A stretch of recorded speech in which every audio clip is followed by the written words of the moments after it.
We begin the talking points memo with this bishop in D.C. who tried to humiliate the President of the United States yesterday, Tuesday. This is a really fascinating story.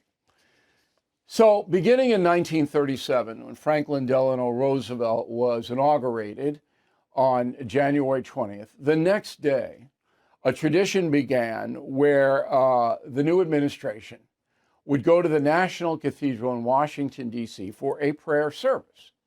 And ever since 1937, that has happened, except for COVID, when that was held virtually. Okay. The woman in charge of the National Cathedral is an Episcopal Bishop named Marianne Edgar Budde. All right, there she is. She is a radical leftist, and there's no question about it. If you read her tweets, I mean, she's as left as they come. Well, that's okay. I mean, we have freedom of religion, we have freedom of speech. If the Episcopals want to put her in charge, I don't have a beef with that. There are a lot of left-wing Catholic priests. Some people believe the Pope is an ardent left-winger. I don't have a problem with those kinds of appointments. But in addition to being a bishop and a cleric, Ms. Budde is an activist. And she's an activist on two fronts, the gay front and the migrant front. And she doesn't make any, there's no, and you say separation of church and state, you say no taxation on the National Cathedral. Well, Ms. Budde or Bishop Budde, whatever she wants to be called, she oversteps that every hour on the hour. That's what she does. And nobody's going to do anything about it. Okay. Enter the Trump administration, the president, the first lady, the vice president, on and on and on and on. Okay, they go there for the prayer service. And here's what the bishop said. Roll it. Let me make one final plea, Mr. President. Millions have put their trust in you. And as you told the nation yesterday, you have felt the providential hand of a loving God. In the name of our God, I ask you to have mercy upon the people in our country who are scared now. And the people who pick our crops and clean our office buildings, who labor in poultry farms and meatpacking plants, who wash the dishes after we eat in restaurants and work the night shifts in hospitals, they may not be citizens or have the proper documentation, but the vast majority of immigrants are not criminals. And that's true. But that evades the central point. It does not seem to me that the Episcopal Bishop wants the law obeyed.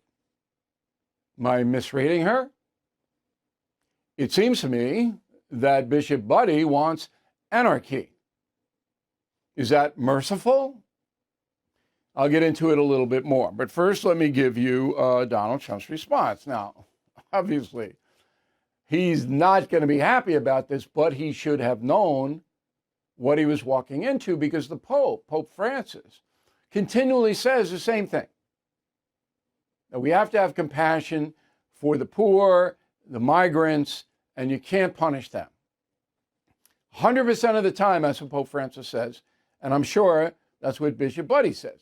So Donald Trump should have known that's where he was walking in. I wouldn't have gone to that prayer service if I were the president. I would have said, look, he's going to try to denigrate me. It's not a hard analysis. So I would have gone somewhere else. Okay. Here's what the president replied on social media. She brought a church into the world of politics in a very ungracious way. She was nasty in tone, not compelling or smart. She failed to mention a large number of illegal migrants that come into the country and kill people. Okay, that's true. She didn't mention them. And that's where the mercy aspect comes in. So I'm a Catholic, you know that, and I understand my theology very well. I wrote Killing Jesus. Not a religious book, but I've had, let's see, 16 years of Catholic education. I get it. I know what it is. And the command in the New Testament, which Christians follow, is be merciful, okay, and help the poor. And that's what Bishop Buddy, Pope Francis, that's what they try to do. And that's the right thing to do. But it's not the exclusive thing to do.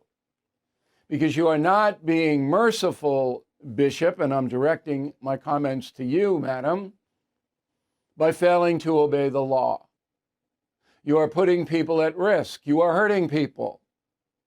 The family of Laken Riley will never get over it. The family of Kate Steinle will never get over it. And I could name 5,000 other families at least because of anarchy, because the Biden administration would not obey federal law. And you cheered the Biden administration on, didn't you, madam? You cheered it on. That's irresponsible. That's not rendering to Caesar. You want the laws passed about migration in this country? Good. You petition Congress for a change. And I'll back you up. If I think a new law is good for this country, I will support you. But don't give me a one-way street here on the theology.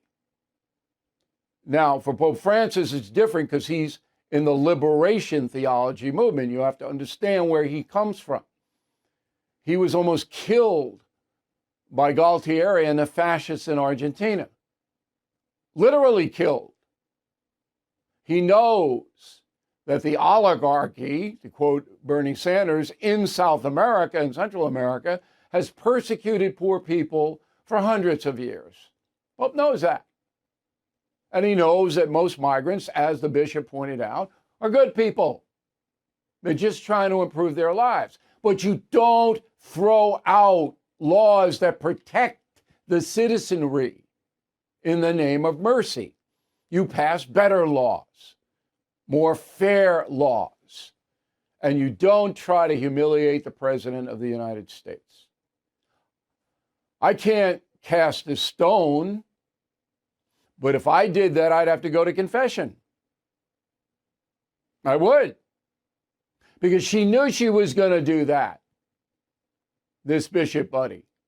She knew she was going to humiliate him, and she did it anyway. Okay. I think that's a fair analysis. If you don't, I'd love to hear from you. Bill@BillO'Reilly.com, Bill@BillO'Reilly.com. Thank you for watching. Make sure you subscribe to my YouTube channel and follow me on X. Look for @Bill O'Reilly.